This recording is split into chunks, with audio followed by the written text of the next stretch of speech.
అరిసెలు తయారు చేసే విధానం తెలుసుకుంటున్నాం. దానికోసం ఫస్ట్ 1 కేజీ బియ్యంకి 1/2 కేజీ బెల్లం రెడీగా పెట్టుకోవాలి. అలాగే ఒక 50 గ్రామ్ ఘీ, కొన్ని వాటర్ అండ్ ఇలాచీ పౌడర్.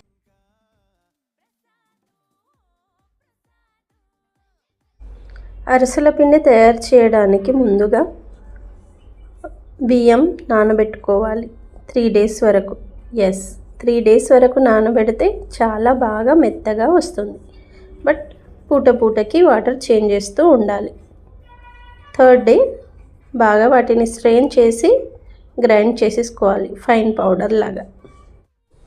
ఆ పౌడర్ అలా పక్కన పెట్టేసి మరో పాత్రలో బెల్లం తీసుకొని 1 కప్పు వాటర్ అందులో యాడ్ చేసి గ్యాస్ పైన పెట్టేసి స్టిర్ చేస్తూ ఉండాలి, కలుపుతూ ఉండాలి.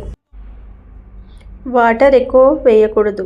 వాటర్ ఎక్కువ వేస్తే మనకు పాకం రెడీ అవ్వడానికి అంతే లేట్ అవుతుంది. ఇలా కాస్త నురగలుగా అయ్యాక అందులో ఇందాక చెప్పినట్టుగా 50 గ్రామ్స్ నెయ్యి యాడ్ చేయాలి. నెయ్యి యాడ్ చేస్తే అరిసెలు చాలా మెత్తగా వస్తాయి. ఇప్పుడు ఒక ప్లేట్లో వాటర్ పోసి అందులో ఆ పాకం వచ్చిందో లేదో టెస్ట్ చేద్దాం. పాకం ముద్ద కట్టలేదు, సో మళ్ళీ ట్రై చేద్దాం. పాకం ఇలా ముద్ద కడితే అది పర్ఫెక్ట్ పాకం రెడీ అయినట్టు.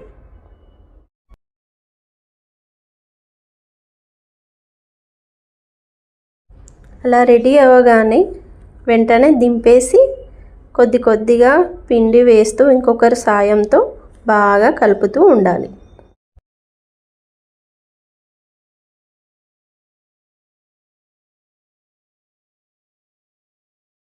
చివరిగా ఇలా బాగా మిక్స్ చేసుకొని కాస్త నెయ్యి పైన మళ్ళీ యాడ్ చేసేసుకొని పక్కన పెట్టేసేయాలి. ఒక పాలిథిన్ పైన ఆయిల్ అప్లై చేసి చేతికి కూడా కాస్త ఆయిల్ అప్లై చేసుకొని ఇలా అరిసెని రెడీ చేసుకోవాలి. ఆయిల్ బాగా వేడెక్కాక ఇలా ఆయిల్లో డీప్ ఫ్రై చేయాలి. ఇలా పొంగాలండి అరిసె. ఇలా ఎక్స్ట్రా ఆయిల్ని స్ట్రెయిన్ చేసేసి అరిసెని కాసేపు ఒక క్లాత్లో వేసి ఆరబెట్టాలి. అప్పుడు ఒకదానికొకటి అతుక్కోకుండా బాగా ఉంటాయి అరిసెలు. సో ఫైనలీ మన అరిసెలు రెడీ.